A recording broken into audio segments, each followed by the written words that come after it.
Good morning, students. Today we are going to start with the second chapter, that is A Room 10 by 8. This is the chapter of your book Rainbow, class 12th. But before starting the chapter, we will know something about the writer of the chapter. He is K.S. Duggal.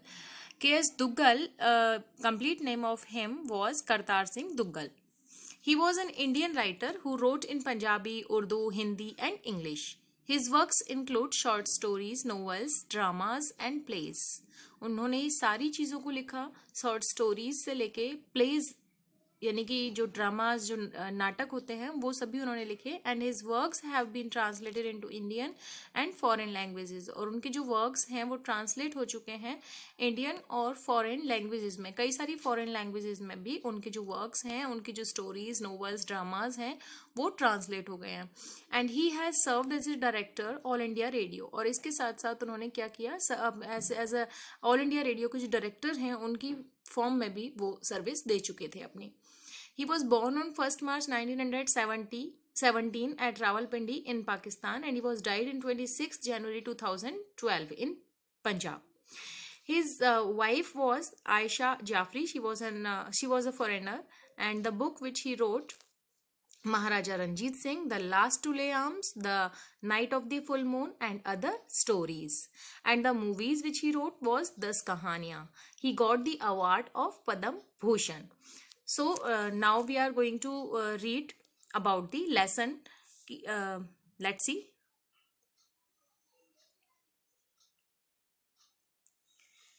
This lesson is based on the theme of the generation gap, which is serious threat to our social fabric. ये जो lesson है ये based है generation gap की theme पे. यानी कि इस लेसन के अंदर हम लोग देखेंगे कि जनरेशन गैप कितना ज़्यादा है, और उस जनरेशन गैप की वजह से ही जो फैमिलीज़ हैं वो ब्रेक डाउन हो जाती हैं, वो टूट जाती हैं, उनकी अंदर कितने डिस्टेंस आ जाती है. So this is based on the theme of generation gap which is serious threat to our social fabric. The story highlights how complacency means होता है self importance, possessiveness, lack of proper understanding and mutual love and care can widen this gap. और किस तरीके से ये जो सारे चीज़ें हैं, जैसे कि सेल्फ इम्पोर्टेंस, खुद को ही इम्पोर्टेंस देना, अपने लिए ही पजेसिवनेस रखना, या कि लिमिटेड पजेसिवनेस रखना, किसी अपने जो है, हमें तो अपने आप से मतलब है, अपने बच्चों से मतलब है, बस ये सारी चीज़ें रखना. लैक ऑफ प्रॉपर अंडरस्टैंडिंग यानी कि प्रॉपर अंडरस्टैंडिंग की कमी, म्यूचुअल लव और केयर, ये सारी चीज़ें किस चीज़ को, इसको बढ़ावा देते हैं. किसको बढ़ावा देते हैं? जनरेशन गैप को बढ़ावा देती हैं.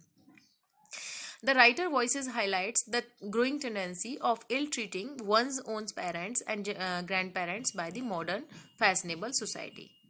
यहाँ जो राइटर है वो हाईलाइट करते हैं ग्रोइंग टेंडेंसी को, ये जो बढ़ती हुई टेंडेंसी है इल ट्रीट करने की अपने खुद के पेरेंट्स को और ग्रैंड पेरेंट्स को मॉडर्न फैशनेबल समाज में, इसको वो हाईलाइट करते हैं.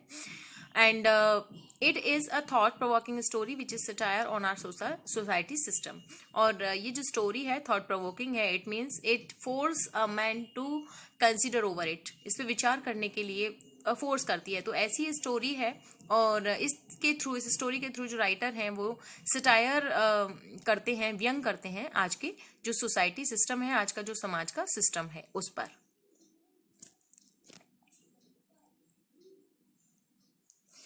Now let's move towards this summary of this chapter.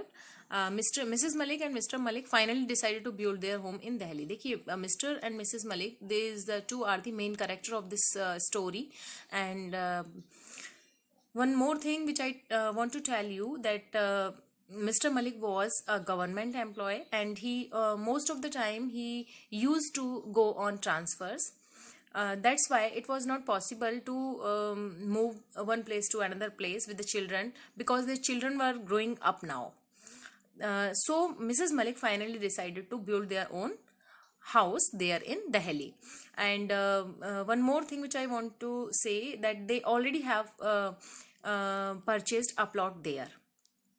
So, Mr. Malik and Mrs. Malik finally decided to build their home in Delhi. Finally decide कर चुके थे वो लोग, and transfer from one place to another had almost ruined their life. और एक जगह से दूसरी जगह पे ट्रांसफर उनकी लाइफ को रून कर चुके थे, यानी कि काफ़ी लाइफ अपनी वो स्पेंड कर चुके थे इन ट्रांसफर्स की वजह से.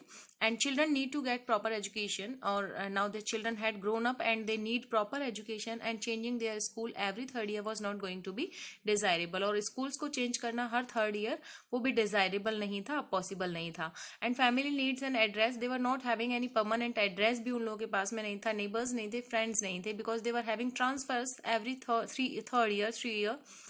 And let Mr. Malik be transferred, but this time it will be only he to be transferred. अब मिसेस मलिक फाइनली डिसाइड कर लेती है और वो बोलती है कि मिस्टर मलिक का ट्रांसफर होने दीजिए, लेकिन इस बार तो क्या होगा, the family will not follow him. जो फैमिली है वो उनको फॉलो नहीं करेगी, यानी कि फैमिली उनके साथ में नहीं जाएगी. He will only go alone. Let's see. Mrs. Malik had made her mind to settle down in her own home after its completion. Mrs. Malik ने जो अपना माइंड सेट कर लिया था कि वो घर के बनने के बाद में उस घर में ही रहेंगी. And though she did not expressly tell her husband of all her plans, यानी कि उन्होंने अपने हस्बैंड को यानी मिस्टर मलिक को अपने सारे प्लान्स के बारे में नहीं बताया था यद्यपि. And she had it in mind, उन्होंने इन सारी बातों को अपने दिमाग में बसा रखा था, that she would stay in their Delhi house even if mister Malik were go on to another transfer, कि मिस्टर मलिक के भले ही ट्रांसफर हो जाए लेकिन वो तो अपने दिल्ली हाउस में ही स्टे करेंगी. And she wanted her children study in Delhi school. वो चाहती थी कि उनके बच्चे दिल्ली स्कूल में स्टडी करें. And she could have the company of her mother in law, and with in it she was having the company of her mother in law, यानी कि मिस्टर मलिक की जो माँ थी उनकी कंपनी भी उनके साथ में थी. तो इस वजह से वो दिल्ली वाले घर में अकेले रुक सकती थी मिस्टर मलिक की एब्सेंस में भी. With all these plans, the Maliks got a plan drawn for their new house. अब ये सारी प्लानिंग्स बन जाती हैं और वो अपने नए घर को कंस्ट्रक्ट करना शुरू कर देते हैं. Their own house in Delhi, अपना खुद का घर कहाँ पे, दिल्ली में. Spotting a store room, now the construction had started and और ये जो लेडी हैं मिसेस मलिक वो स्पॉट करते हुए स्टोर रूम की तरफ. मिसेस मलिक पूछती हैं आर्किटेक्ट को रिड्रॉ करने के लिए इस रूम 10x8 साइज का एक रूम बनाने के लिए. वो उसको बोलती हैं जो कि medium size of bathroom, medium size के बाथरूम जो आजकल होते हैं घरों में उस साइज का होना चाहिए. She wanted it a little bigger than a store room, कि थोड़े स्टोर रूम से तो बड़ा हो लेकिन लिविंग रूम से थोड़ा छोटा हो. Because she thought her mother in law could fit in it for a few years left for the old women. Because ये जो लेडी थी मिसेस मलिक वो ये सोचती थी कि उनकी जो मदर इन लॉ है, बिकॉज शी इज उनकी जो मदर इन लॉ है, मिसेस मलिक की जो मदर इन लॉ है वो एक ओल्ड वुमेन है और उनके लिए ये रूम काफ़ी ठीक रहेगा, फिट रहेगा. Because she was going to die very soon and after her death she will use it as a store room.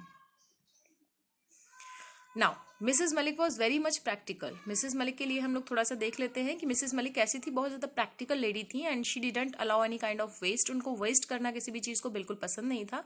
And it was to save space, और ये जो वो कर रही थी वो स्पेस को सेव करने के लिए और एक्सपेंस को सेव करने के लिए कर रही थी. That Mrs Malik wanted to have a small room in the new house, और इसीलिए वो एक स्मॉल रूम चाहती थी नए घर में.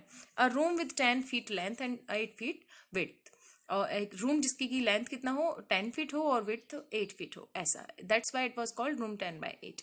A big store room for a house but for the time being it will be used by her mother in law. एक थोड़ा बड़ा स्टोर रूम हो जाएगा, वो ये चाहती थी कुछ टाइम बाद, जबकि अभी एट प्रेजेंट उनकी जो मदर इन लॉ है वो इसको यूज करेंगी. Now, when the construction was progressing, Mrs. Malik could be seen standing with an umbrella, overseeing working and planning in her husband absent. उनके husband यानी कि मिस्टर मलिक जब वहाँ नहीं होते थे तो उनकी absent में मिसेस मलिक को देखा जा सकता था umbrella लेके खड़े हुए. And she most of the time she oversees working and planning of her husband absent. वो चीज़ों को देखती थी and even many of the time she use to work with the masons. जो कारीगर जो मजदूर वहाँ लगे होते थे उनकी भी वो हेल्प करती थी. And when the construction got completed, और जब कंस्ट्रक्शन का काम कंप्लीट हो गया, and then what happened with them that the government acquired their house for emergency purpose. तो गवर्नमेंट ने उनका जो घर था जो कि अभी न्यूली बिल्ड हुआ था, नया ही बना था, उसको इमरजेंसी पर्पजेज के लिए गवर्नमेंट ने क्या कर लिया, एक्विजेंट कर लिया, अपने कब्जे में ले लिया.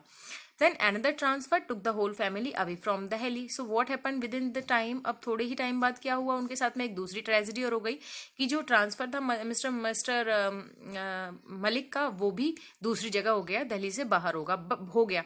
But this time she was lady Mrs. Malik, she was happy. The reason was there. We will talk about this there when we will talk about the questions. So during this time Mrs. Malik died and left Mrs. Malik crippled. Mr. Malik died and left Mrs. Malik crippled with lost dreams. और during this transfer, अब इस transfer जो दिल्ली से बाहर उनका इस वक्त हुआ, इस ट्रांसफ़र में ही उनकी डेथ हो गई मिस्टर मलिक की, and she left Mrs Malik all alone with the lost dreams. अधूरे सपनों के साथ में उन्होंने मिसेस मलिक को अकेला छोड़ दिया. After a few years her sun got married. और होता क्या है, कुछ साल बाद जो मिसेस मलिक हैं वो अपने बेटे की शादी कर देते हैं.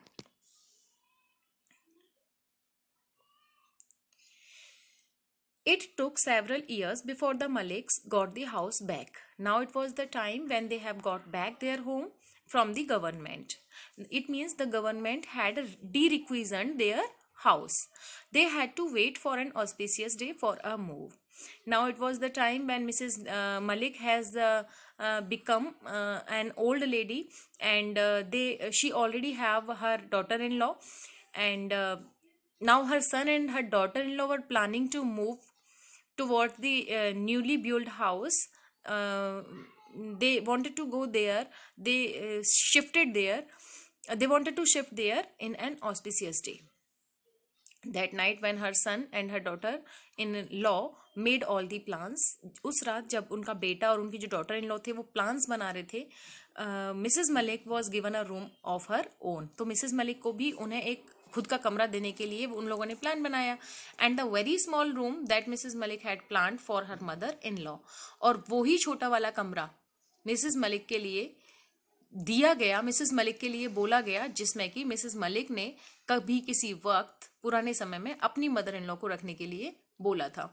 तो जब उनकी जो डॉटर इन लॉ है वो इन वर्ड्स को बोलती है कि मिसेस मलिक के लिए वो वाला रूम हम देंगे जो कि बहुत ज़्यादा स्मॉल है, घर का सबसे छोटा कमरा है, उस रूम को देंगे, तो मिसेस मलिक के कानों में ये बात इको होती है और उन्हें याद आ जाता है कि ऐसे ही वर्ड्स को मैंने भी मेरी मदर इन लॉ के लिए यूज़ किया था. And I build that room 10/8 for my own mother in law, and now this day my daughter in law want to use the same room for me. तो जैसे बोलते हैं कि as you did so as you get, जैसा आप करोगे वैसा ही भरोगे, जैसा आपने किया वैसा आपको मिलेगा.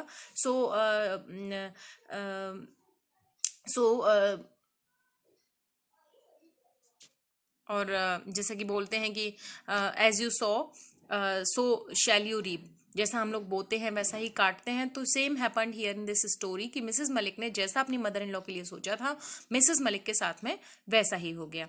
सो let's student, now we are going to discuss about some important question of this chapter. Let's have a look on them. The first question is, what is the significance of the room 10/8 that Mrs. Malik wanted to make? उस room का 10/8 जो था उसका significance क्या था, क्या importance था उस रूम का जिसको मिसेस मलिक बनवाना चाहती थी. Let's have a look on the answer. Mrs. Malik was very much practical and she didn't allow any kind of waste. It was to save space and expense that Mrs. Malik wanted to have a small room in the new house. A room with 10 feet length and 8 feet width. A big storeroom for the house, but for the time being it will be used by her mother-in-law. तो उसका क्या use था ये पूछा है कि उसमें क्या सिग्निफिकेंस था घर के अंदर रूम 10/8 का. तो वो ये बोलते हैं कि जिसकी लेंथ तो 10 फीट था और 8 फीट विड्थ था. तो ये जो बिग स्टोर रूम था, थोड़ा बड़ा स्टोर रूम था घर के अंदर जिसको बनवाया गया था, उसका मेन एम था कि वो उसको अभी जब तक उनकी मदर इन लॉ जिंदा है तब तक उनके लिए, और उसके बाद वो एज अ स्टोर रूम उसको यूज करेगी. तो 10/8 रूम का सिग्निफिकेंस क्या था? As a store room after her mother in law's death. Let's discuss on the second question. What were Mrs. Malik's plans with the completion of the house in Delhi? Delhi में अपना खुद का घर बन जाने के बाद में मिसेस मलिक के क्या प्लान्स थे। तो Mrs Malik had made her mind to settle down in her own home after its completion, though she did not expressly tell her husband. उन्होंने अपने हस्बैंड को तो ये सारी चीज़ें बताई नहीं थी, लेकिन वो अपना माइंड सेट कर चुकी थी वहाँ रहने के लिए। And she had it in mind, उन्होंने अपने सारे प्लान्स को अपने दिमाग में ही रखा, and that she would stay in their Delhi house even if mister Malik. तो ये प्लान थे कि कंप्लीशन के बाद में वो क्या करने वाली है कि भले ही मिस्टर मलिक जो है were go to on another transfer, वो भले ही दूसरे ट्रांसफर पे चले जाएंगे। She wanted her children study in a Delhi school, लेकिन वो अपने बच्चों को वहीं पढ़ाना चाहती थी दिल्ली स्कूल में। And she could have the company of her mother in law, और उनके पास में उनकी मदर इन लॉ की कंपनी भी थी। तो ये सारी चीज़ों को वो सोचती हैं, प्लान बनाती है कि जब दिल्ली में उनका खुद का घर कंप्लीट हो जाएगा तो वो क्या करने वाली हैं, किस तरीके से वहाँ पे रहेंगी। Next, how did Mrs. Malik react on hearing the news of her house being acquired by the government? This is the question and it is very important कि क्या रिएक्ट करती हैं मिसेस मलिक जबकि वो सुनती है न्यूज़ अपने घर के बारे में कि उसको एक्वायर्ड कर लिया है गवर्नमेंट ने। तो देखिए कि on hearing that her dream house was acquired by the government, Mrs Malik was furious. पहले तो वो नाराज हो जाती है, एंड शी वॉज सैड, परेशान हो जाती हैं, because she had intentionally made friends and neighbours in the colony, क्योंकि during the construction of the house उन्होंने काफ़ी सारे वहाँ पे फ्रेंड्स और नेबर्स इंटेंशनली बनाए थे with the explicit view to have a social circle, और वो चाहती थी सोशल सर्कल क्रिएट करना अपना।